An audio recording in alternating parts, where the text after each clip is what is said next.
Hi friends, എല്ലാവർക്കും എൻ്റെ വീഡിയോയിലേക്ക് സ്വാഗതം. അപ്പോൾ ഇന്നത്തെ വീഡിയോയിൽ നമുക്ക് കലാത്തിയ പ്ലാന്റിനെ കുറിച്ചൊക്കെ ഒന്ന് അറിയാം കേട്ടോ.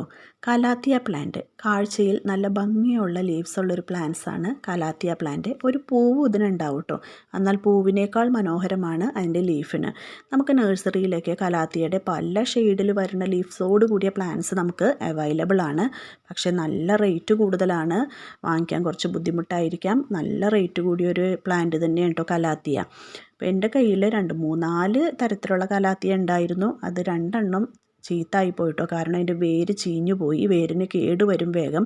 പിന്നെ കലാത്തിയയുടെ മെയിൻ പ്രശ്നം എന്ന് പറഞ്ഞു കഴിഞ്ഞാൽ അതിൻ്റെ ലീഫിൽ വരുന്ന കരിയലും ഇല ചുരുളൽ, അതൊക്കെയാണ് മെയിനായിട്ടുള്ള പ്രശ്നം. അതിന് കാരണം നമുക്ക് സൂര്യപ്രകാശം നേരിട്ട് കൊള്ളണ ഭാഗത്ത് ഈ കലാത്തിയ പ്ലാന്റ്സ് വെക്കാൻ പാടില്ല കേട്ടോ. എല്ലാ ലീഫി പ്ലാന്റ്സും ഷെയ്ഡഡ് പ്ലാന്റ്സ് ആണ്. ഷെയ്ഡിൽ മാത്രമേ നമുക്ക് ഈ പ്ലാന്റ് സെറ്റ് ചെയ്യാൻ പാടുള്ളൂ കേട്ടോ. പിന്നെ സൂര്യപ്രകാശം നേരിട്ട് കൊള്ളുന്ന ഷെയ്ഡിലായാലും നമ്മൾ വെക്കരുത്. ഈർപ്പം കൂടുതലായിട്ട് ഇഷ്ടപ്പെടുന്നൊരു പ്ലാന്റ് ആണ്. അപ്പോൾ ഇതിൻ്റെ മണ്ണിന് എപ്പോഴും ഒരു നനവുണ്ടായിരിക്കണം എന്നും പറഞ്ഞ് കുറേ വെള്ളം നമ്മൾ ഒഴിച്ചു കൊടുത്തിട്ടൊരു കാര്യമില്ല. 2-3 ദിവസം കൂടുമ്പോൾ മാത്രം ഈ പ്ലാന്റിന് നമുക്ക് വെള്ളം ഒഴിച്ചു കൊടുത്താൽ മതി. അതിൻ്റെ ആ മണ്ണിൽ നമുക്കൊന്ന് കൈയൊന്ന് ഇറക്കി നോക്കിയാൽ ചെറുതായിട്ട് നനവുണ്ടെങ്കിൽ പിന്നെ നമ്മൾ അതിൽ വെള്ളം ഒഴിക്കരുത് കേട്ടോ. അതിൻ്റെ ലീവ്സിൽ മാത്രം നമുക്ക് സ്പ്രേ ചെയ്ത് കൊടുക്കാം. പിന്നെ ഈ പ്ലാന്റിൻ്റെ കടക്കയിൽ ഈ കാണുന്ന കരിഞ്ഞ ഈ തണ്ടുകളൊക്കെ നമ്മൾ കട്ട് ചെയ്ത് കൊടുക്കണേ. പെട്ടെന്ന് തന്നെ ഫംഗൽ ഇൻഫെക്ഷൻസ് പിടിക്കും. എൻ്റെ ഈ പ്ലാന്റിൽ ഇതിൽ കണ്ടോ കുറേ വേറെ ചെടികളൊക്കെ വന്നിട്ടുണ്ട്. അതൊക്കെ നമുക്കൊന്ന് ക്ലീൻ ചെയ്ത് കൊടുക്കാം കേട്ടോ.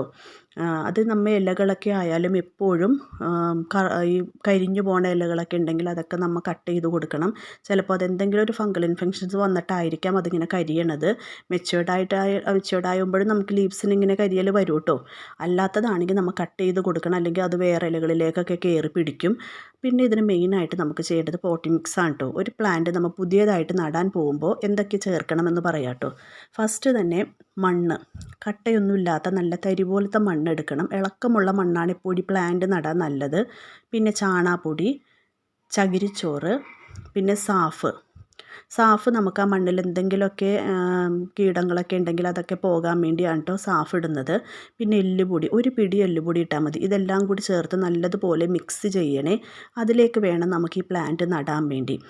എല്ലുപൊടി നമുക്ക് അപ്പം ചേർക്കുന്നതാണ് നല്ലത് കേട്ടോ. അതിനുശേഷം നമുക്ക് എല്ലുപൊടി ഇതിലേക്ക് നേരിട്ട് ഇട്ട് കൊടുക്കാൻ പറ്റത്തില്ല. അതുകൊണ്ടാണ് നമ്മൾ ആദ്യം ഇത് നടുമ്പോൾ തന്നെ ആ എല്ലുപൊടി ഇട്ട് കൊടുക്കുന്നത്. പിന്നെ ഇതുപോലെ ഈ ലീവ്സൊക്കെ ഇങ്ങനെ കട്ട് ചെയ്ത് കൊടുക്കണം.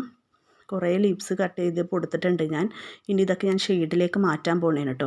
പിന്നെ നമുക്കൊരു മാസത്തിൽ 1-2 പ്രാവശ്യം ഉണക്ക ചാണാപ്പൊടിയാണ് ഇതിന് ഇട്ട് കൊടുക്കാൻ ഏറ്റവും നല്ലത്. അല്ലെങ്കിൽ പച്ച ചാണാൻ്റെ വെള്ളത്തിൽ മിക്സ് ചെയ്തതിന് ശേഷം അതിൻ്റെ ആ തെളിഞ്ഞ വെള്ളം നമുക്കൊന്ന് മുകളിലേക്കൊന്ന് ഒഴിച്ചു കൊടുക്കാം. പിന്നെ എല്ലുപൊടി പിന്നെ ഇടണമെന്നുണ്ടെങ്കിൽ തന്നെ അതിൻ്റെ നേരിട്ട് ആ മണ്ണിലേക്ക് ഇട്ട് കൊടുക്കാണ്ട് അതിൻ്റെ സൈഡിലായിട്ട് ആ വേരോട് കുറച്ച് നീക്കിയതിന് ശേഷം കുറച്ച് എല്ലുപൊടി നമുക്ക് ഇട്ട് കൊടുക്കാം കേട്ടോ.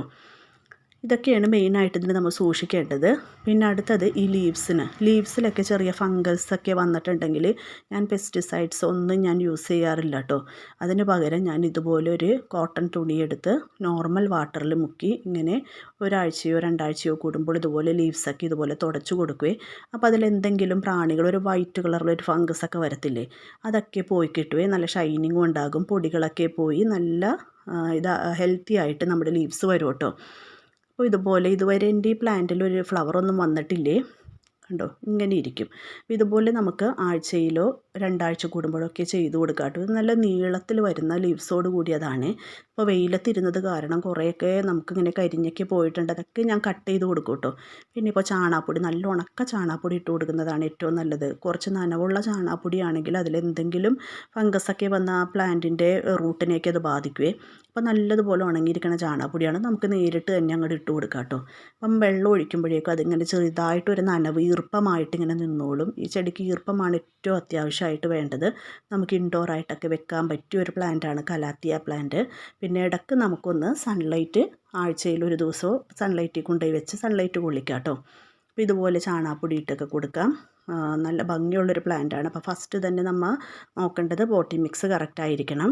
വെള്ളം അധികം ഒഴിച്ച് കൊടുക്കരുത്. സൺലൈറ്റുള്ള ഭാഗത്ത് വെക്കരുത്. ഷെയ്ഡഡ് പ്ലാന്റാണ് കേട്ടോ ഇത്. പിന്നെ വളം എന്ന് പറയാൻ നമുക്ക് ചാണാപ്പൊടി കൊടുക്കുന്നതാണ് ഏറ്റവും നല്ലത്. അതും ഉണക്ക ചാണാപ്പൊടി ആയിരിക്കണേ.